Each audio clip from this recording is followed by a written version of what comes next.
perpetuity like as it would seem at the moment?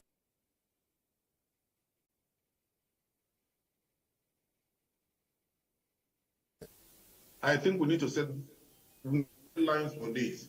Illegal mining activity, let me be frank with you, the bulk of mining activity in Nigeria today is illegal. In virtually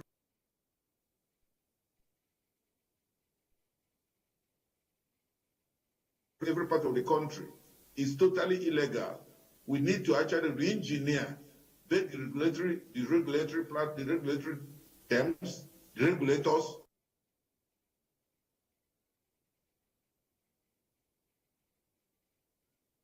their mindset,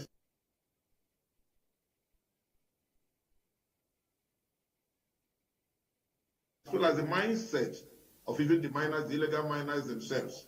We need to come together. We need to look at it because it's a serious problem affecting the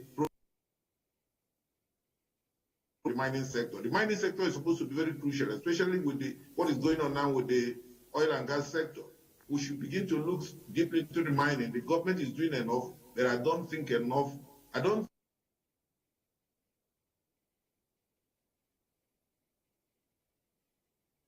We're addressing the issues point blank.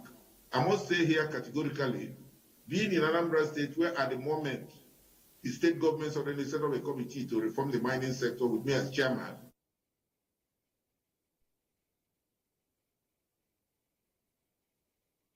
I found out is that nearly 98%, 95 to 98% of the so-called miners in the state are all illegal. But are all carrying pieces of papers that suggest they're doing legal mining.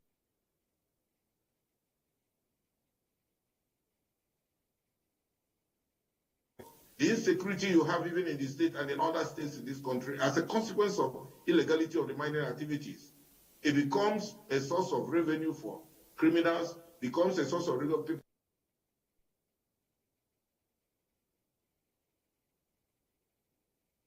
Enterprises, you fail in one enterprise, you jump into mining and you begin to dig up the soil and create and destroy the entire environment. Illegal mining, we must address it point blank squarely. There are some within the mining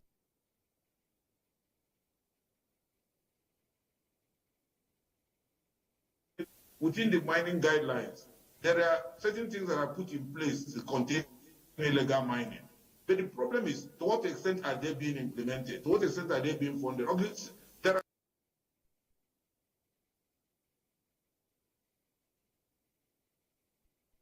some organs that have been set up to assist in that. You have the such organs as Mirenco. You also have such things as mining cooperatives that are supposed to address this, bring together the illegal miners, formalize them, train them, set them into cooperatives, and thereby reduce the problems of illegality in their action. And also save their health, because illegal mining is also contributing a great deal. Nobody has sat down to even check what is going on. Go to Zamfara, the level of cancer, level of the type of diseases you come even to Anambra, go to any state, do a survey. Does the Federal Ministry of Health ever bother to check to what extent is this affecting the health? And where you destroy the health of a woman, the health of a guy, you destroy the health, you destroy the livelihood of the children and of that family. So much is going on. People are going under tunnels, washing materials, very hazardous. Nobody even discusses where you have radioactive materials and where you don't have it. And the thing is affecting farming, fishery, all kinds of things. So we need to put our house in order. And whether or not there's need for re-engineering, we need to re-engineer. Even those of us who appear to be involved with the regulation, with the regulatory organs, we need to ourselves re-engineer ourselves and ask ourselves sincere, simple questions, and we should give straight answers. Are we prepared to assist this country? And if we are not, we'll make way for those who are prepared to. I like to be very blunt. From my experience, we can check illegal mining if we have the right mindset, the right determination, and the rules are there, the laws are there, the provisions are there, the funds are even there, through the Bank of Industry, through the Solid Mineral Development Fund. We can put the house in order. Interestingly, Prof, you brought up a couple of issues. I mean, yes, you referenced the Mining Act, and I'll come back to that. You've talked about environmental impact, or rather you've looked at it from the environmental perspective, you've raised the core issue of security. And in referencing the Mining Act, in fact, that was when you talked about the core issue of security. I know that, yes, the ministry has evolved what it called the mining police. The mining police. These are I think they call them the mine marshals or thereabouts. And then, yes, and then the Mining Act references or talks about those licensed to operate. But then it doesn't talk about the quality or capacity of the kind of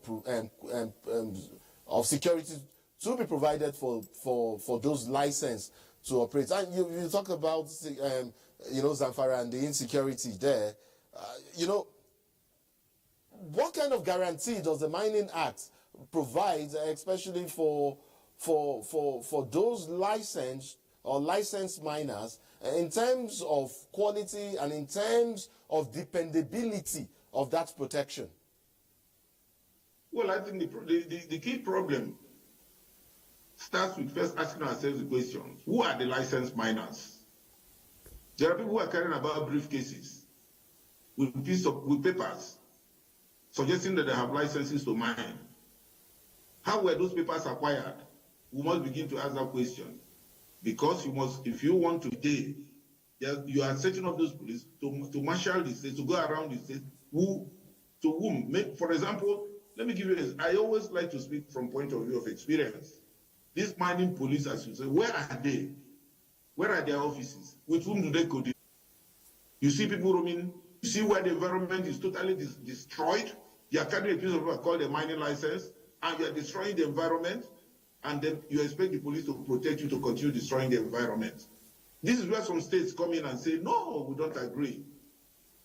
Yes, we are in charge of giving these licenses, but we have to protect the community, protect the environment, and also save our people, the future life for the generation yet unborn. Now, the insecurity you are talking about, that these police are supposed to check. Some of this insecurity is so entrenched within even the mining sector itself. A lot of people carrying licenses are not being security checked. You must check, give the man a security check. Let us even know. Let's know to what extent he's clean, even to carry that paper called a license. We must therefore find a way of first. You don't protect a criminal who is himself also contributing to the insecurity of the area where he's operating. We must therefore, of necessity, sit down around the table. The federal government, the federal minister of mines should be there. The state governments, they may be represented by the governors forum. You have the local governments should also be there because now they have autonomy. You have the local government should be there. Then the communities themselves have to be there. I give you an example. There are parts of the southeast where there are no gold areas. But these are areas very rich in minerals. People are carrying the licenses, but you dare not go near there to confront them or to control what they're doing. Because by the time you set a foot near 1 foot or even 1 kilometer to the place, you start hearing gunshots. So, where is the security? Are we providing security for illegality? We must ask ourselves basic questions. That security must be provided for purely legal miners. And we must determine and ask ourselves, who are the legal miners? Prof, aside the issue of security, aside the issue of security, which is germane, of course, to our discourse and also germane to, whatever progress would make in the mining industry, whether or not would unlock the full potential in that industry, your clear allusion to the seeming conflict or contention between national and subnationals, would lead me to a question, on rather contentious question, or the conflict, over control and monitoring of exploitation operations by the federal, state, and local governments. Can I ask how the current situation impacts, for instance, incentives for mining and the attractiveness for investors? And, Prof, as far as you are concerned, who should be responsible for what?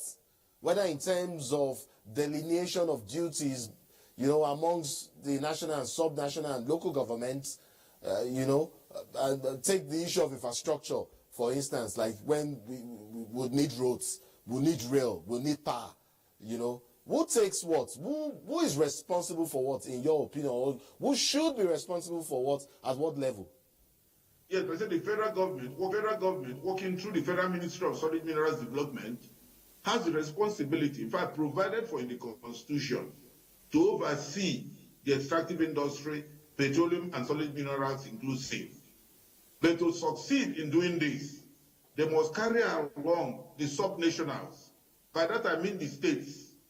Within the states also, you must carry along the local government authorities, which today, by the way, now have some degree of autonomy, financial and otherwise. And then, within the local governments, must carry along the communities, the traditional institutions, the town development organs. And by so doing, you can now have a seamless process in the mining sector. But so long as somebody sits somewhere and determines that this is what should be done, without trying to have a synergy, without trying to bring together the different, then you keep having the conflicts we're having now. Then you hear people saying states are interfering and not. Mind you, yes, you can give a license, but you cannot give a license to come and destroy a road built by a state. You cannot give a license to come and create health issues that are only going to be addressed by a state. You cannot give a license to cause loss of environmental degradation, death, and so on. And at the end of the day, the town unions are not involved. You carry people come, they must require consent. The law provides for it. But whether or not it is implemented, the law, the act provides clearly for it. How do you give a license? What are required for a license? Until you begin to try to reform the system and ask questions, you will never realize that those conditions are never met and licenses are being issued. Some people, some of us who are privileged, as we are leaving office, one of our benefits is a briefcase filled up with mining licenses. That's the problem we had in Zamfara. That's the problem we have in Nasarawa. That's the problem we have in different places. You call the man, he opens his briefcase, he gives you a piece of paper, it's a license. Ask him the location of where that place is, he doesn't know. He said they gave it to me. I have experienced that someone has been consulting, and I said some of them have principle refuse to be involved. So how come you have this briefcase carrying miners who at the end of the day are part of the problem? So, and then the states are intervening, yes. In Anambra State, for example, the states are not saying that they have powers to license, to ban or to license miners. All they're saying is that we want to be convinced that the people carrying these licenses and causing this devastation are in actual fact miners. Some of them are psychologically, some of them have psychological problems. When a man goes to a place and starts excavating and then buildings are falling over and what have you, and roads are being destroyed, obviously he needs to see a psychiatrist. He's not a miner. Miners are the most caring people because they work with nature and they love nature. True miners love nature and they work with nature and they try to ensure that the nature is maintained. As they are removing, they are refilling, they are planting trees, and then corporate social responsibility. You go mining, you can't even contribute to the medical health care of the people. You can't even say, oh, let me in this school put a laptop or put one system computer or even help them set up a laboratory or even teach the younger ones that you have these resources. Can we now train you to even appreciate that behind your door, behind your house, you have gold. This is what gold is. These are all part of corporate social responsibility. Is not when you come million and share million to a few people to go and spend while the community is suffering. Then who signs off on the community development agreement, which is provided by the law? Go and pick up some of them if you've ever monitored the activity. Pick up some of them, you find out that there are no CDS.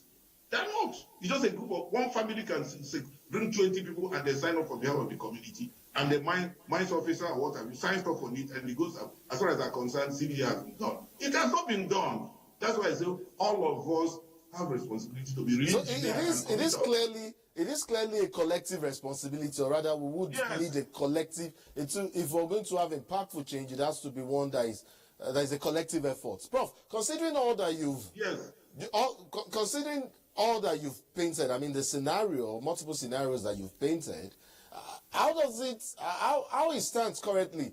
I mean, because earlier I asked about how this situation impacts on, the incentives and attractiveness, of this sector for investors. As it stands currently, what therefore is the efficacy of Nigeria's, fiscal and non-fiscal incentives in, in attracting investors, to this sector, or attracting investments to the mining sector, and to what extent do these incentives align with global best practices? How do they align with investors' expectations? And how do they also align with the country's development goals, particularly in relations to our economic diversification goals, revenue generation, and sustainable development?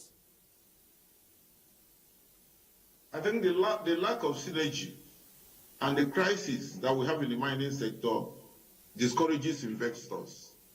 Nobody wants to bring in billions or bring in millions or bring in investment into a sector that is disjointed. We need to put our house in order, come together and make it seamless, so that if somebody is coming in with investors, it doesn't end up becoming again like the oil sector, what you had in the petroleum industry.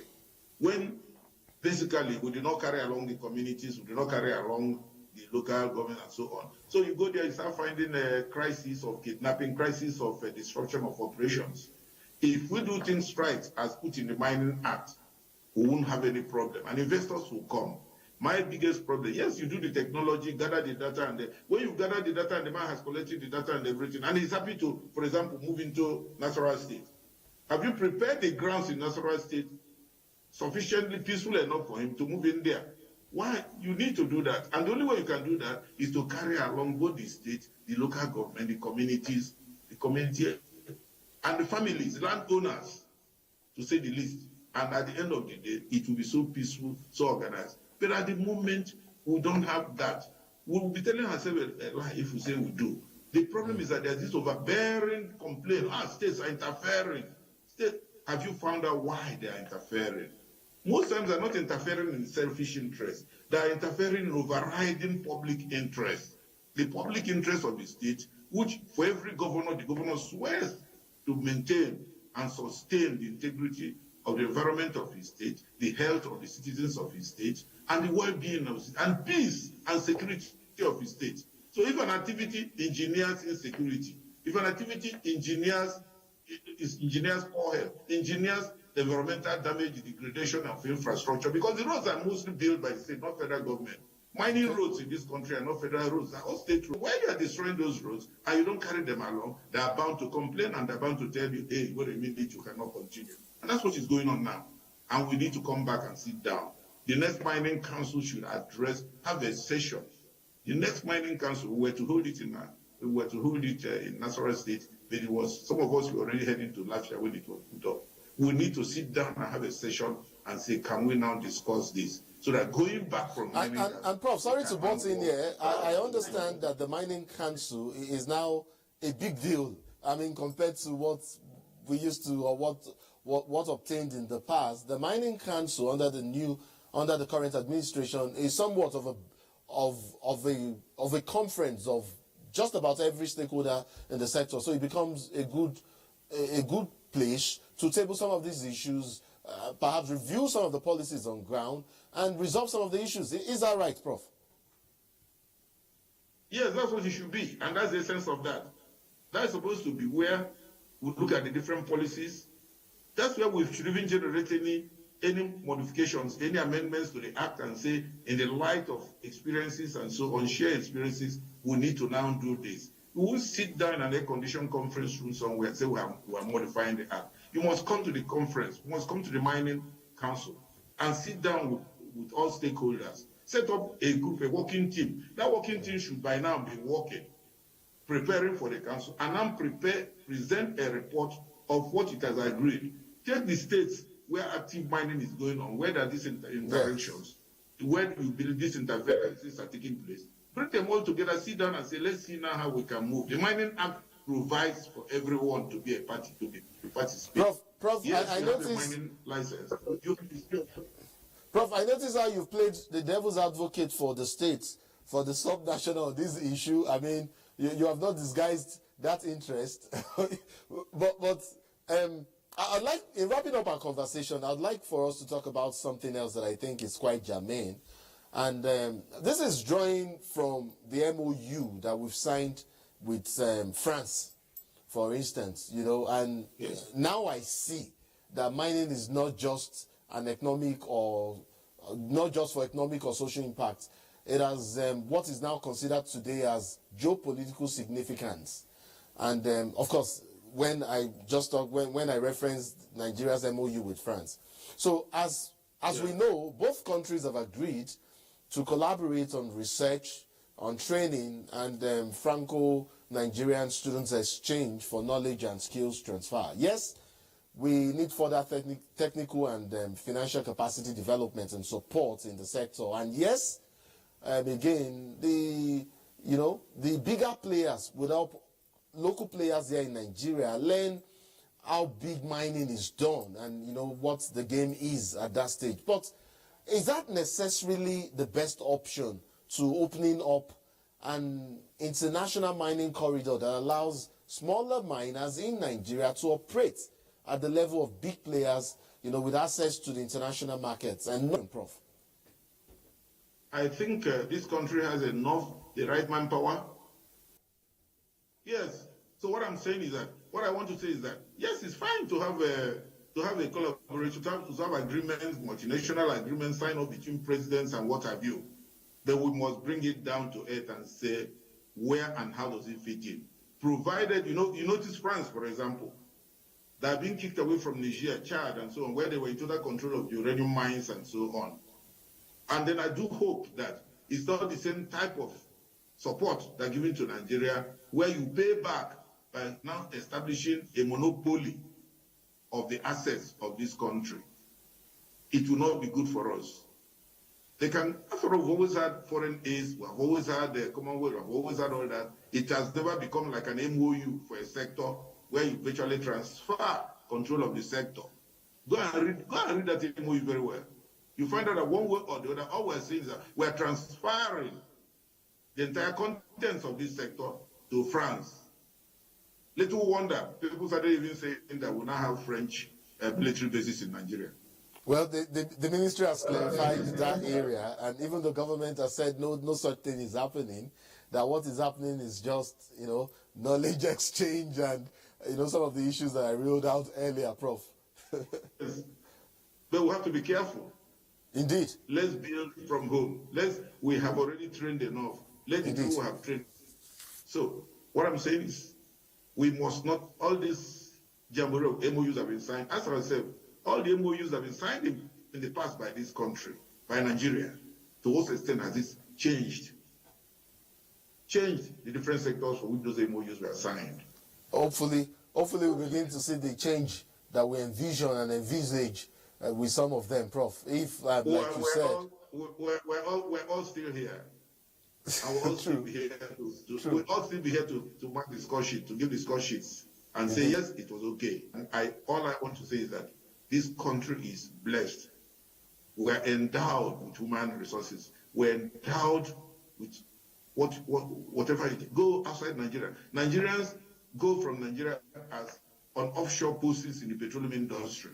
They support the petroleum industry in India. I had a brother who was a smith in India, goes from Halliburton to India to work and so on.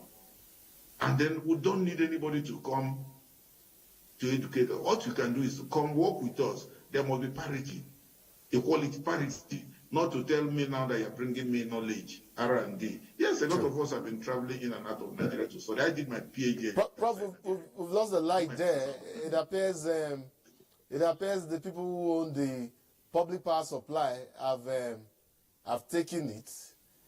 Let's quickly sign you off at this point. Great. Yes. We can barely see your face. You can't run the processing plant at energy. And at the end of the day, this is where we'll start. We should start planning. And we talked about some of these infrastructural logistics earlier, whose responsibility, when we're delineating duties, whose responsibility is what. Let me just quickly thank you at this point, Professor Charles Ofoegbu, Professor of Geophysics and consultant to the Ministry of Solid Minerals Development. It's unfortunate we can't see your face clearly anymore, but we saw your handsome face earlier. Let me just, on behalf of Avio, thank you so much for your insights on this matter. And thank you so much for joining us on Insight, Prof. Oh, okay. Thank you. And that's it on my segment. I'll hand you off now to Elizabeth Omori for the continuation of the program. Disease surveillance is the continuous systematic collection, analysis, and interpretation of health-related data needed for planning, implementation, and evaluation of public health practice. It is a critical component of public health infrastructure, enabling early detection and response to disease outbreaks, and ultimately protecting communities from infectious diseases. Nigeria's preparedness and response mechanism to disease outbreaks, a case of metapneumovirus, which broke in 2001 in the Netherlands and now traces in China. Should there be an emergence of this virus in Nigeria, containment is a focus on this segment. And my guest, Dr. Tochi Okwo, Acting Head, Department of Disease Prevention and Health Promotion. And then in severe cases, particularly in individuals with low immune system, in the very young and in the very elderly, it can become severe in some cases. Okay, so what is the mode of transmission? How is this transmitted? So the mode of transmission is, because it is a respiratory illness, it makes people to sneeze, to cough. So in the process of sneezing and coughing, individuals will then bring out particles, what we call respiratory particles. And within those respiratory particles will be the organisms, in this case, the virus that causes the infection. And it then means that as it's out there in the air, floating, if you're very close to an individual that is bringing out such respiratory particles carrying these viruses, and it falls on the faces, perhaps the nose, what we call the mucous membranes of the nose, the mouth, even on the mucous membranes of the eyes, these viruses would then be deposited there, and then they can move on to cause infection in vulnerable people. In the same vein, as individuals are sneezing and coughing and not taking the appropriate respiratory hygiene and cough etiquette that we've mentioned, that we say people should take, these particles containing viruses, containing the microorganisms that cause infection, will fall on horizontal surfaces. And then if we also use our mouth and to cover our noses while we are sneezing or coughing, we can touch surfaces, perhaps door handles, light bulbs. That is why keeping the environment clean, doing hand hygiene and respiratory hygiene and cough etiquette are very, very critical, not only for this human metapneumovirus, but indeed for every respiratory illness. It is standard practice that we are careful how we take care of our sneeze and our cough. What are the risk factors? Well, the risk factors, I'll first of all say that these things, these common colds, they're seasonal. Okay. And in some parts of the world, they're common during, for instance, winter. And then if you come to the human beings that are predisposed, I have mentioned that the body has a way of taking care of infections. But then you have sometimes when some people are more vulnerable, the very young, whose immune system has not developed adequately yet to be very robust to the extent to handle this. So the very young, you also have the very old, maybe more vulnerable. If you have individuals who, for one reason or the other, for reasons of other illnesses or some treatment they're taking, they may become more vulnerable. Asthmatics also may become more predisposed to developing severe cases of some of these respiratory illnesses. You earlier mentioned vulnerable persons. Now let's leave out the children and the aged. Now for somebody with cancer or HIV, how high is the risk? You know, when individuals have cancers and are receiving cancer therapy, often it impacts their immune system, and their immune system may not be as robust as this. You earlier mentioned vulnerable persons. Now let's leave out the children and the aged. Now for somebody with cancer or HIV, how high is the risk? You know, when individuals have cancers and are receiving cancer therapy, often it impacts their immune system, and their immune system may not be as robust as we would like it to be to fight infections. And therefore, it predisposes them to more severe infections, not only for these respiratory illnesses that we are talking about, for generally all sorts of illnesses. And that is why we pay very close attention in the hospital environment where individuals receiving cancer treatment are treated. We place them in what we call protective, we do use protective mechanisms and really hype up infection prevention and control in such settings to continue to reduce their vulnerability to these. Now, should there be a trace of these symptoms you've mentioned, what should be the next step? Isolation or primary care? I would like to state that it is standard practice that when any individual has signs and symptoms of the common cold, it is important that such individual takes care not to move in or at least removes himself from circumstances where other people may be disposed. Therefore, when we have a common cold, we have to practice what we call respiratory hygiene and cough etiquette. That means that anytime you want to sneeze or cough, it is important that you cover the mouth and the nose. You can use the crook of the elbow to do that, or you can use a clean tissue to cover the mouth and the nose, and immediately after sneezing or coughing, ensure that such tissue is properly disposed of. And remember, I had mentioned that the hands can also move these around. Therefore, hand hygiene, washing the hands with soap and water, running water, using the appropriate step becomes important. Also, when we have the common cold, it is important, in the common cold and other respiratory signs and symptoms, it will be better not to get into crowded places. That would be the best time to perhaps take some time off from the usual interaction with other people until we recover, to reduce the risk of spreading this from person to person.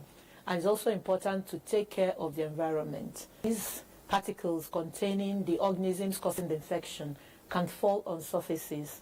So taking care of the environmental surfaces, cleaning them with soap and water, paying attention to the door handles and the frequently touched surfaces of not only our homes, frequently touched surfaces even in places of work, frequently touched surfaces in hospitals, become very important that attention is paid to them. Of course.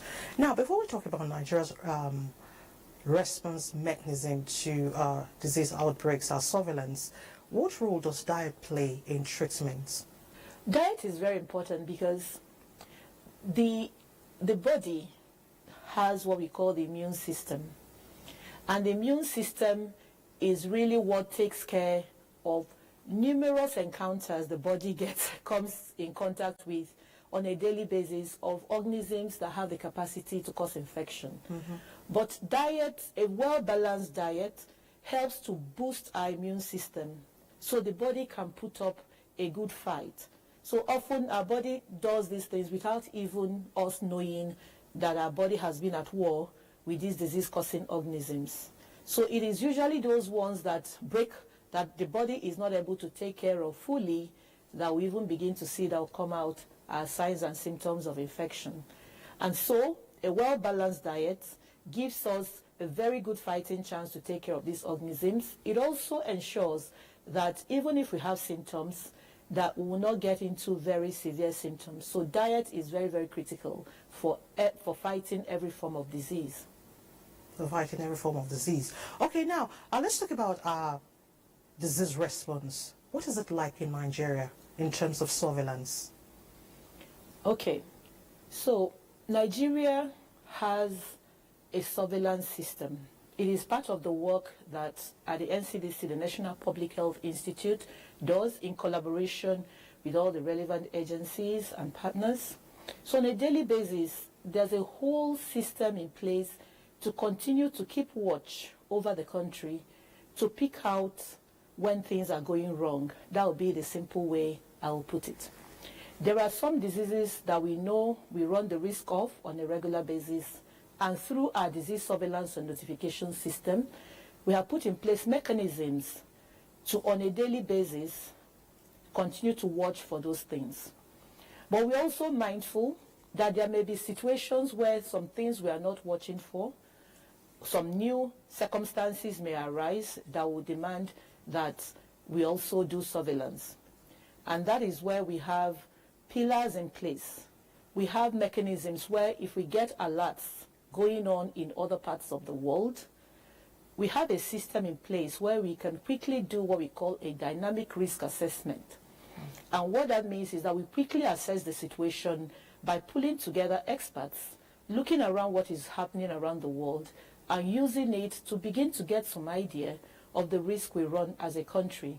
And using that dynamic risk assessment, we can then begin to put in place actions, mechanisms, approaches to ensure that we continue to keep Nigerians safe and continue to plan for whatever needs to be planned for, given what our risk assessment has informed us. Okay. Would you like to mention some of the mechanisms?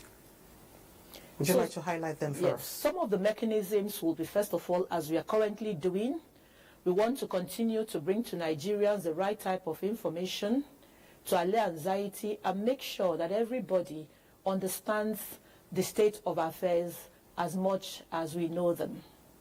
And then to bring to everybody's attention those actions that can be taken as prevention. Because at the end of the day, it is individuals in Nigeria who would need to do the needful in the form of prevention. So we bring all that information out there. We also then make sure that we beef up the surveillance system to enhance it so that it becomes a little bit more sensitive to pick out whatever we are looking for in case it arrives in the country. And one of the ways we do that is to ensure that we enhance our laboratory capacity.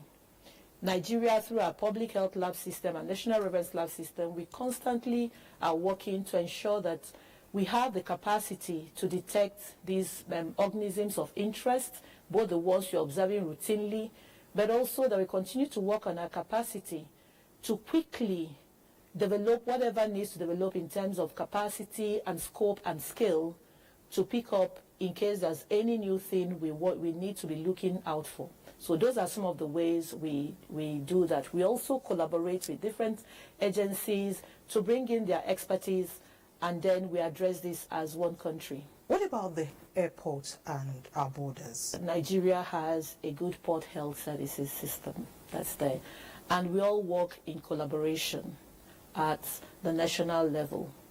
And there are really expertise at that level of the port health system where they also use a risk-based approach to constantly assess the situation, understand the country's level of risk, and following their frameworks, their standard operating procedures, they responsibly activate whatever needs to be activated at whatever level of risk the country anticipates it is. So it is a really well thought out thing that happens all the time based on a risk assessment and with all the experts coming together to inform what goes on an ongoing basis. Okay.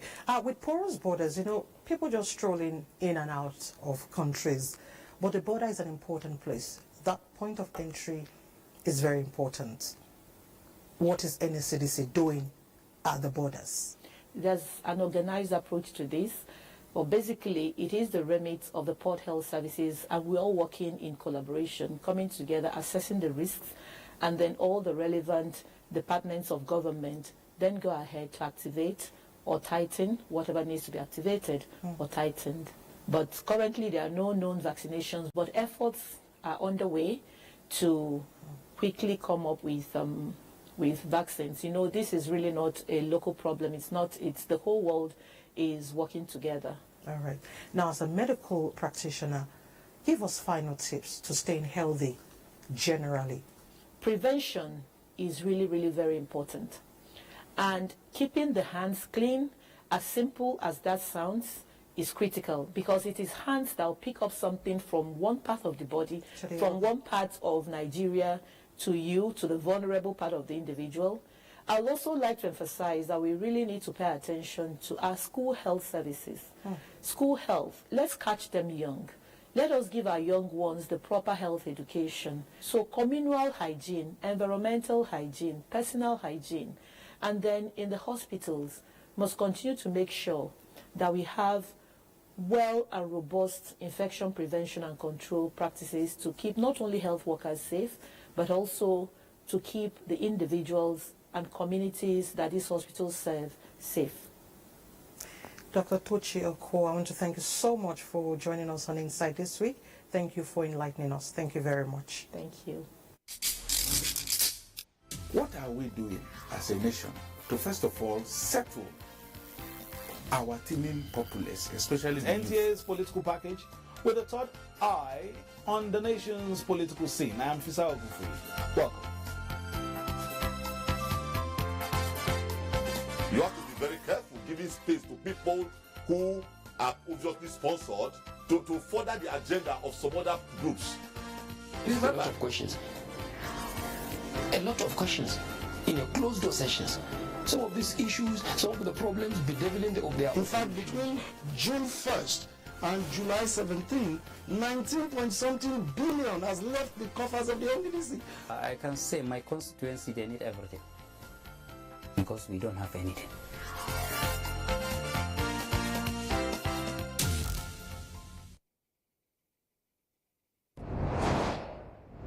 And that's it on Insight for this week. But just before we go, our call to action. We've talked a lot about a number of issues on Nigeria's mining sector, from bridging the gap, between natural endowments and boosting our capacity for exploitation. And one thing stands clear in all of the issues that we've talked about, and that is the pressing need for collective action. This action must give priority to transparency, it must give priority to accountability and sustainability in the sector, while also ensuring that Nigeria's fiscal and non-fiscal incentives align with global best practices and that they support the country's development goals. Policies must align with political will and the desire to succeed if we must unlock the full potential of Nigeria's mining sector and drive economic growth, revenue generation and sustainable development for the benefit of all Nigerians. That's a call to action. Join us same time for more on Insight. Of course, that will be next week. My name is Nnamdi Ojipo. And I'm Elizabeth Omori. We'll see you next week. Stay safe.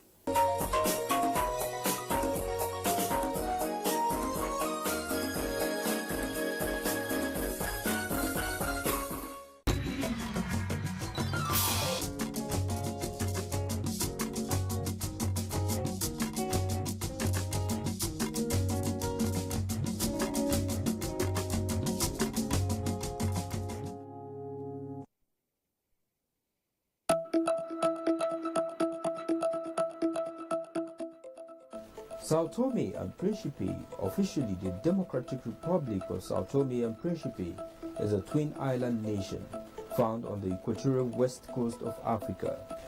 The country consists of two archipelagos, that is, a cluster or collection of islands, about 140 kilometers apart. Principe is the closest island to the mainland Africa, and it is about 225 kilometers off the northwestern coast of Gabon. The name Sao Tome is of Portuguese origin, named after St. Thomas by Portuguese explorers, marking their arrival on the island, which coincided with St. Thomas' Day. History has it that the islands served as a vital commercial and trade center for the Atlantic slave trade. The country had a peaceful independence in 1975 and has since then remained one of Africa's most stable and democratic countries. Although there was an attempted coup d'etat on July 16, 2003, when the then president Frederick Menezes was out of the country on a private visit to Nigeria. The current population of Sao Tome and Principe, according to Worldometer data, is about 223,931 people, an increase of over 22,000 people from the 201,800 official estimate in 2018. The country is said to be the second smallest African sovereign state after Seychelles, as well as the smallest Portuguese-speaking country. Standard Portuguese is the official language In addition, 3 Portuguese-based mother tongues are spoken, namely Sao Tomense, spoken by the Furos and having by far the largest number of speakers. Angola, the language of the Angolaris, spoken on the southern tip of Sao Tome, and Principes, spoken by only a few hundred individuals on the Principe Island. The country is endowed with excellent weather conditions for tropical agriculture. Cocoa, for instance, is the main agricultural produce of the island nation, and it represents about 95% of the country's export. Once said to be the largest producer of cocoa in the world. Also, the rich volcanic soil and proximity to the equator has made the country ideal for sugar cultivation. Other cash crops such as coffee and coconut are cultivated in large quantity and has hugely contributed to the gross domestic product of the country. Tourism is another major contributor to the country's economy, attracting tourists from Portugal and other European countries. Most notable tourist destinations in the country include the Opal National Park, covering about 30% of the country with white and black sandy beaches and around 700 species of flora and fauna. The Bombom Island, off the northern coast of Principe, is a tourist resort and one of the must-visit places in the country because of its beauty. Famous for its humpback whale sighting and the magical Cascata São Nicola waterfall, another beautiful gift of nature. Interestingly, the islands of Sao Tome and Principe are home to a large number of birds. Yes, you will find the world's smallest ibis and the largest songbirds in the country. It is indeed a bird-watching paradise. The country has a homogeneous culture, profoundly marked by centuries of blending elements of the dominant Roman Catholic Portuguese culture with various African influences. The kinship system is bilateral, although men traditionally are known to be polygamous. With the virtual absence of monogamous marriage, the conjugal system is characterized by a high incidence of multiple and serial customary unions and visiting relationships. Sao Tomians are known for Usua and Sukuk readings, while Principe is home to the Tetsa beats. Portuguese ballroom may have played an integral part in the development of these readings and their associated dances.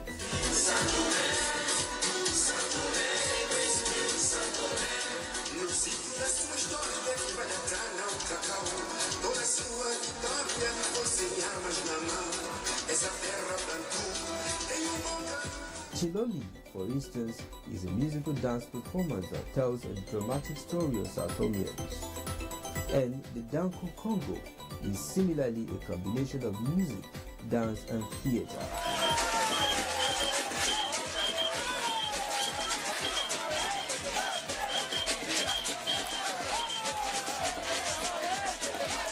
The islands that make up Sao Tome and Principe are great for people who love nature. 80% of the country's territory covered by rainforests, dangerous animals or poisonous snakes. The only thing you have to look out for is mosquitoes. So, pick up that mosquito repellent and venture into the jungle as the smallest yet beautiful African country, and her people are welcoming and peaceful.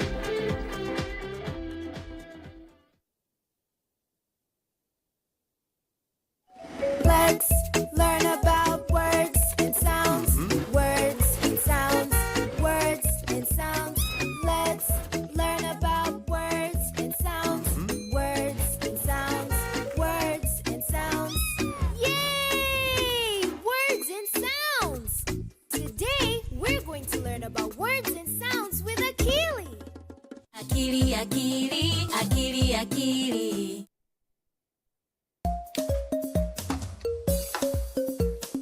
Hello there, kids.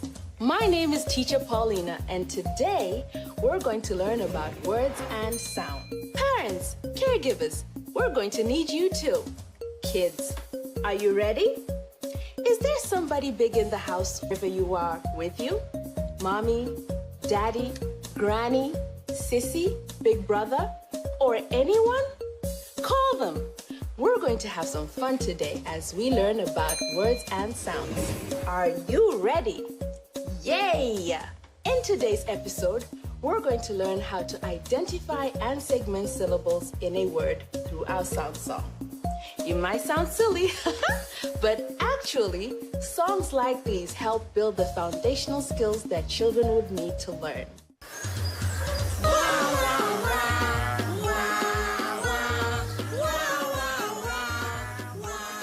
Then, we will be learning about the letter R. The letter R makes the R sound. So, get ready to learn all about the letter R. To the alphabet land! Today, we're helping letter R, which makes the sound. Let's go find her. And to keep the fun going, we'll sing a nursery rhyme. Nursery rhymes are not just fun. They also help children learn important reading skills like rhyme and sound recognition, which will eventually help you to learn how to read. Baby croc do do do do do, baby croc do do do do, baby croc do do do, baby. Then we'll end with a storybook. Did you know that reading to your child is one of the most important steps to helping them learn how to read? Telling stories and singing songs is a great way to help them learn too. And that's what we're going to do in today's episode. Wow! This story is about a bird. And stick around, caregivers. We have some useful tips and information at the end of the episode that will help you support your child's learning. So, are you ready to learn? Let's go meet our friends. Sounds! Let's learn about sounds. Our friends here are going to show us a fun game, singing our names while clapping. It's a great way to know how many syllables our names have. Syllables are just how many claps we have in our names. Are you ready? Great! Now get in a circle and sing and clap your names. Kids at home, let's follow by singing and clapping along. La, la, la, la, la, la, la, la, la. Pe, pe. Pe, pe. La, la, la, la, la. We'll sing a nursery rhyme. Nursery rhymes are not just fun. They also help children learn important reading skills like rhyme. Waweru. La, la, la, la, la, la, la, la, la, la. Giovanna. Giovanna. Yay! That was so much fun and a great way to learn. Singing our names and clapping along helps us to count how many claps are in our names. And that helps us to learn about syllables and know how many syllables our names have. It is an important step to helping us tell the difference of numbers and syllables in names and words. Try singing and clapping together with your family and friends. You can even sing your names instead of shouting them. Have fun!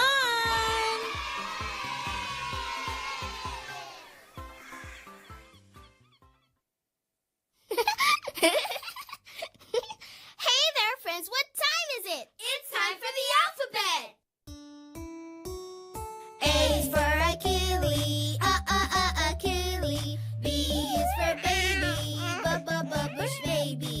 C is for cat, cat.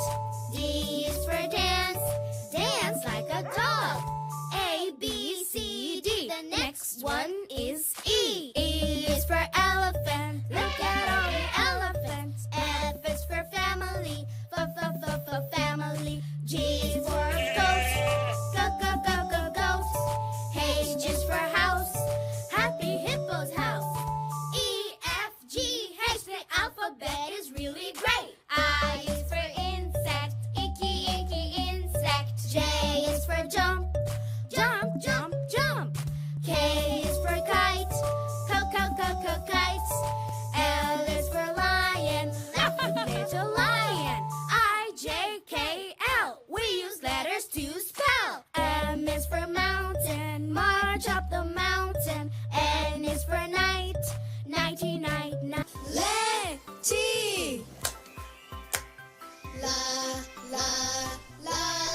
great way to learn. Singing our names and clapping along helps us to count how.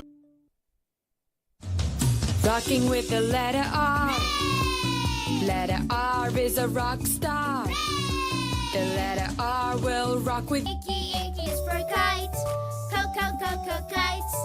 L is for lion. Laugh with little lion. IJKL. We use letters to spell. M is for mountain. March up the mountain. N is for night. Nighty night. O is for ocean. Swim in the ocean. P is for please. Always say please. Q is for quiet. Sh is for rainbow. Run to the rainbow. S is for sun. Sun. T is for tiger. Tiger. U is for up. Away. V is for village. Village. The alphabet land. We must choose the one that has the word with the sound. Should we use the arch road or the jug road? Let's choose the one with the sound in the name. So, is it art or jug? Art. Yes, art. The word art has the sound. But let's think. Where is the sound in the word art? At the beginning, middle, or end? In the middle. Yes, it's in the middle. So let's take the one that says art. Let's go help. Let's go help to bring them home. Oh, letter R. Now what? We are in the town railway station and I see some trains ahead. But I'm not sure which one will take us to alphabet land. Oh, you are right, letter R. We need to choose the train that has the word with the sound. I see 2 trains over there. Which train should we use to go back to the alphabet land? So, is it the rain train or the sun train? Rain! Yes, rain! The word rain has the sound. But let's think. Where is the sound in the word rain? At the beginning, middle, or end? At the beginning! Yes, it's at the beginning. So let's use the rain train. Let's go help to bring them home. Let's go help to bring them home. Yay! It's alphabet land. Oh, we have to trace letter R to get in. Let's do it together, friends. We did it! We got letter R makes a sound. Hooray! Bye, letter R! Howdy, hey! It's time for our fun rhymes. Hooray!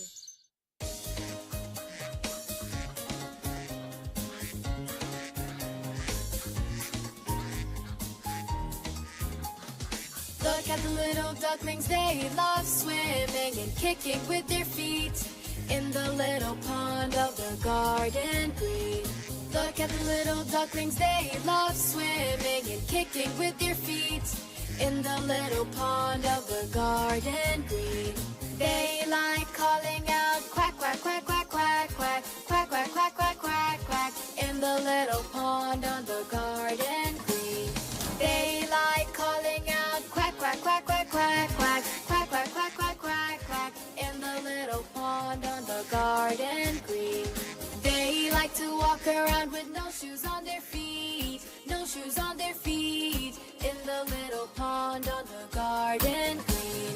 They like to walk around with no shoes on their feet, no shoes on their feet in the little pond on the garden green.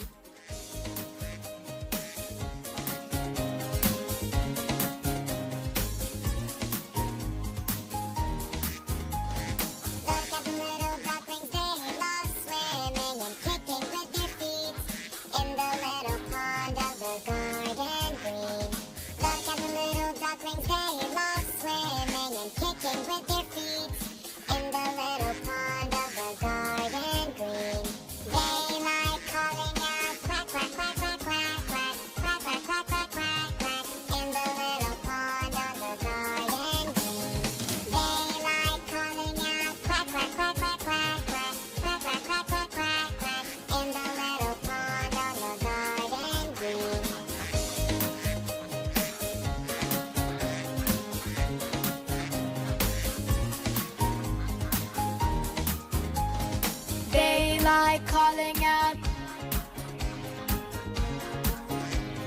in the little pond on the garden green. They like calling out quack, quack, quack, quack, quack, quack, quack, quack, quack, quack, quack, quack, in the little pond on the garden green.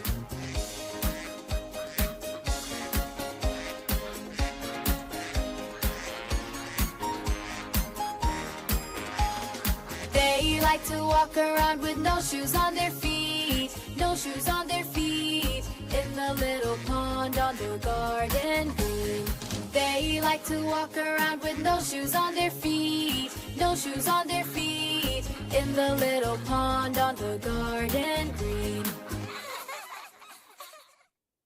Hello there, kids. Today I'm going to read you a great story. Happy Hippo loves to read stories too.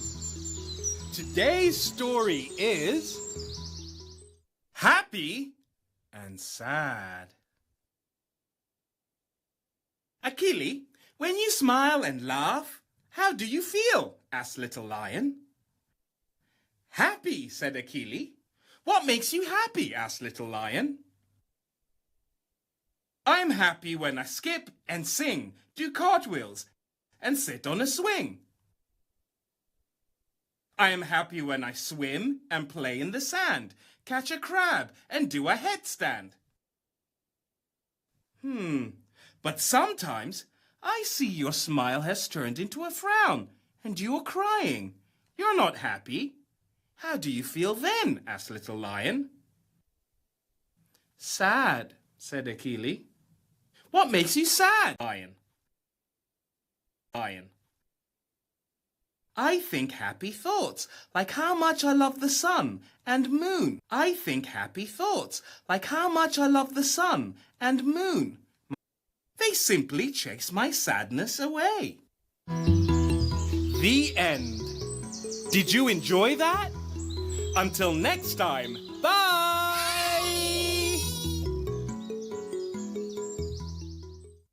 Wow, what a great episode. Today, we learned how to identify and segment syllables in a word. We learned all about the letter R and the sound it makes. And we also learned alliteration and rhyme with our nursery rhyme. Let's not forget the fun story we just listened to, where we learned all about being happy and sad. All these are building blocks for children to build their vocabulary and become great readers. I'm so happy that you stayed and learned with us today, dear caregivers, because parents need your support in their learning process. Dear parents and caregivers, if you have been wondering what the learning milestones are for different ages, let's take a look at this interaction. Hi, Teacher Pauline. Hi, Daniel's dad. Nice surprise to see you. Though you look so worried, is everything okay? Not really. I've been observing Daniel for some time now, and I'm worried because I thought he would be doing things like my neighbor's children when it comes to schoolwork, but he's not. Can you please tell me more? I see other children reading and writing, but he's not doing any of those. What may be the problem? Oh, I got you. Daniel is only 3 years old, and around 3 to 4 years, what most children are able to do when it comes to literacy is properly holding a book and turning its pages. They can also tell that a book starts from front to back, and we read from left to right, top to bottom. See Larry there. They are also beginning to learn that written words have meaning.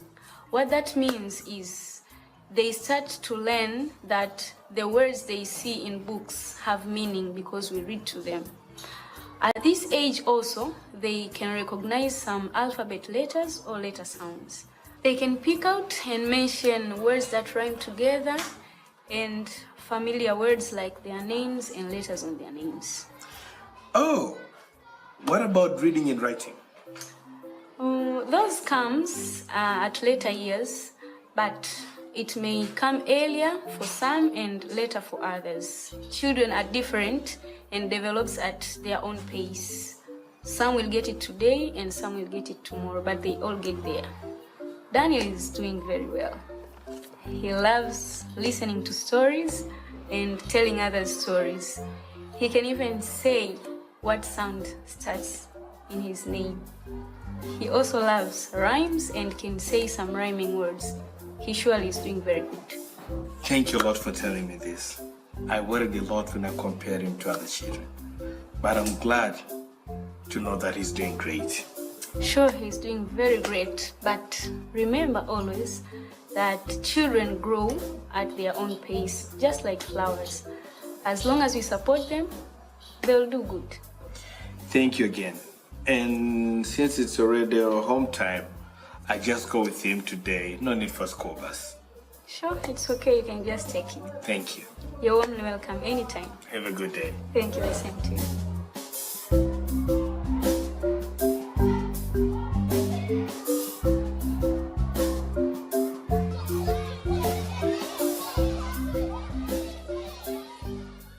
We hope that helps answer any questions and concerns that you may have had. And now, you can support your child in a much easier way. I can't wait to learn together with you in the next episode. Until then, bye-bye. Growing together, growing stronger, Akili family. Learn with Akili and you have fun. Just call me for free on 321. To get free lessons every day, dial 321 on Airtel.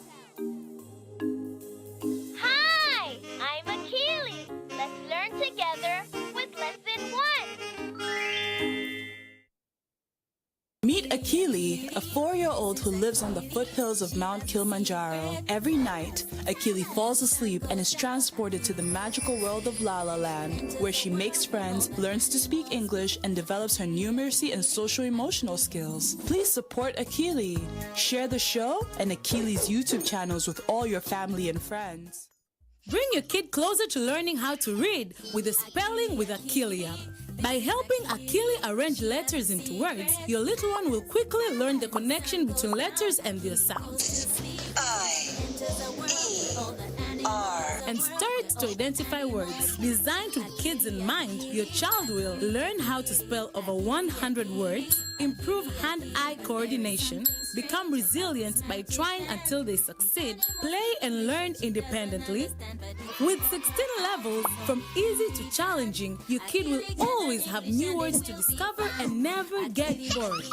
So what are you waiting for? Help your kid become a more confident reader with Spelling with Akili. It's free on the Play Store. Learn.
No matter where you come from, no matter your religion, we are one. Let's live together. Let's stop fighting each other. Let us live as one. It doesn't matter where you come from, your tribe or religion, man, woman or child. It doesn't matter who you are. Put Nigeria first. No matter where you come from, no matter your religion, we are one. Let's live together. develop when we're always in crisis. Families have become refugees in their country. No matter our differences, show some understanding. No matter where you come from, no matter your religion, we are one. Let's live together.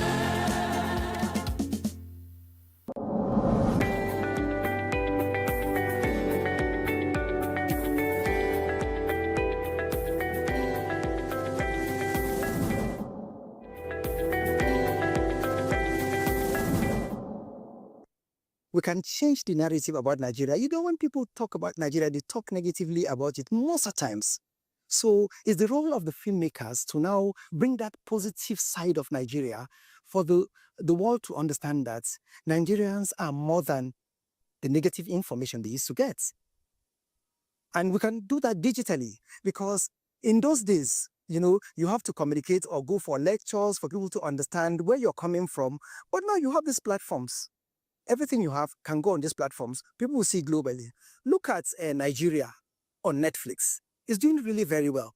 When Nigerian films premiere on Netflix, you find out that they're in the top 5 or top 10 in most of the European countries, Asian countries, and all other parts of the world. So this is one of the ways through which we can be able to export that, you know, or do that cultural exchange. How much of being a Nigeria cultural ambassador are you? And we're all guilty of this. Most of us Nigerian filmmakers are guilty. So here we see a good number of us telling stories that are still Western culture dominated. From the naming of your characters, from the writing of your story, the characters are named English name. What happens to Yoruba names? What happens to Hausa names? What happens to Igbo names? What happens to Tiv names? What happens to our cultural epic names? Oh, they say, but they will not be able to pronounce it. Oh, leave that to them. Do we pronounce their own names? We have to be intentional about how we represent our culture, knowing now that the world is a global space and you don't need people's permission. Everything you do, directly or indirectly, intentionally or unintentionally, you're putting the Nigerian story out there. I think we should begin to make conscious attempts at creating our own streaming platforms. So we thank God for giant streaming platforms like Prime Video. We thank God for giant streaming platforms like Netflix and the rest of them.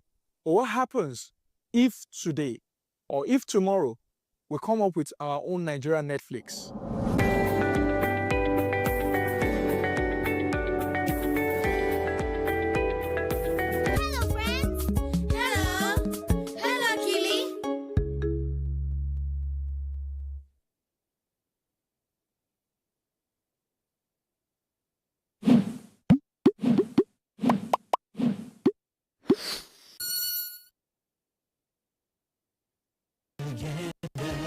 No matter where you come from, no matter your religion, we are one. Let's live together.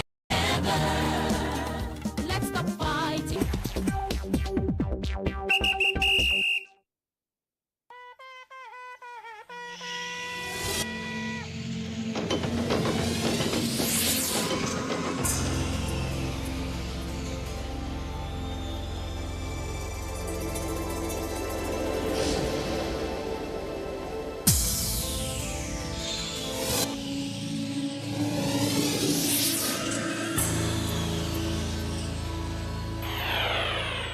NTA, you can't beat the rich.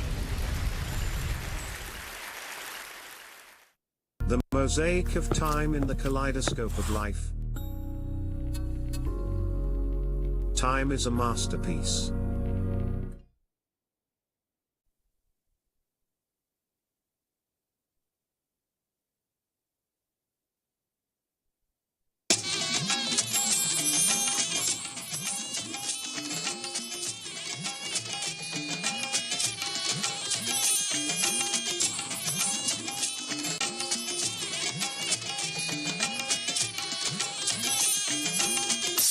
This is the network service of the NTA.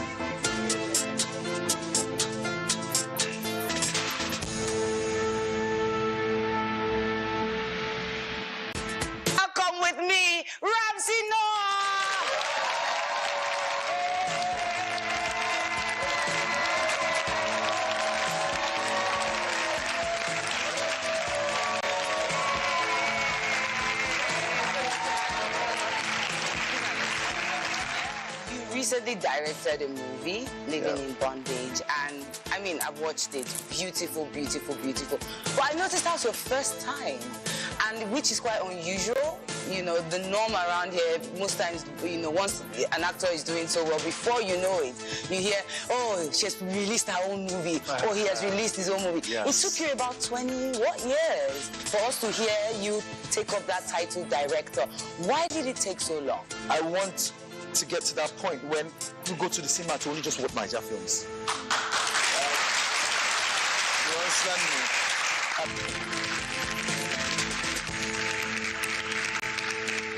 Welcome back to the show, and you're about to meet our corporate game changer. Don't forget to join the conversation on our social media platforms at the BWG Show on Facebook, Instagram, and Twitter. Today, we've got someone with beauty and brains.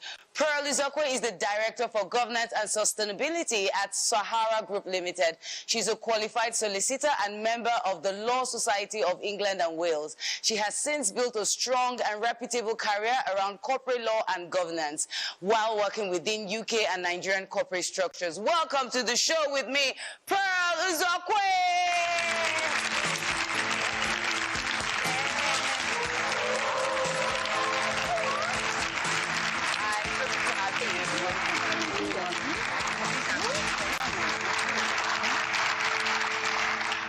Finally, someone my height. I know, it's fantastic. I'm very partial to women about my height, so it's good to see this. Yeah, you look Thank good. you for having me. Today? You look great. Thank you. I love the studio. Thank you. Thank you. Thank you. So I'll just dive right in. Okay. You worked on some really exciting developmental projects while you practiced in the UK. Yeah. And you honestly could have chosen to stay back there, you know, and keep supporting Nigeria and other developing countries, you know, through this, you know, laudable projects. You know, I know how those projects, how fancy, and I know some of them are quite impactful, but a lot of times some of them are just really fancy, and a lot of people. Anyway, why did you? Because I don't want to talk down on any, but you know, I know some are quite impactful, but some are not so impactful. But why did you say, you know what, I'll not, you know, I'm going to get out of this comfort zone and, you know, laptop support, and you came back and joined a budding energy firm? Why did you leave all that comfort? Oh, that's a very good question. I think very much that when it comes to life, pretty much lots of things happen for a reason and a purpose, and I am absolutely indebted to that part of my life's experience and the growth and all that it taught me. So I was opportune to go to school and work, and that was great, but two things happened in the process. The first was that I was absolutely fortunate to meet the man that I eventually married, and both of us had absolute alignment in terms of purpose and what we wanted to do. And I think from the very start, both of us were very passionate about being able to come back home and be able to hopefully contribute our quota to this country. And I think we understood very early on that we had to get the best out of that environment, and thankfully we both did that, pushed for the grades, got the work experience, and then decided that we would leave before it got too comfortable. And I just think I was fortunate to have met somebody who understood that, but I was very clear in my mind that if we stayed whilst it was comfortable and we were at the, you know, on the path to where we wanted to eventually get to, we would never leave. So both of us made that joint decision that you practiced in the UK, and you honestly could have chosen to stay back there, you know, and keep supporting Nigeria and other developing countries, you know, through this, you know, laudable projects. You know, I know how those projects, how fancy, and I know some of them are quite impactful, but a lot of times some of them are just really fancy, and a lot of people. Anyway, why did you? Because I don't want to talk down on any, but you know, I know some are quite impactful, but some are not so impactful. But why did you say, you know what, I'll not, you know, I'm going to get out of this comfort zone and, you know, laptop support, and you came back and joined a budding energy firm? Why did you leave all that comfort? Oh, that's a very good question. I think very much that when it comes to life, pretty much lots of things happen for a reason and a purpose. And I am absolutely indebted to that part of my life's experience and the growth and all that it taught me. So I was opportune to go to school and work, and that was great. But two things happened in the process. The first was that I was absolutely fortunate to meet the man that I eventually married, and both of us had absolute alignment in terms of purpose and what we wanted to do. And I think from the very start, both of us were very passionate about being able to come back home and be able to hopefully contribute our quota to this country. And I think we understood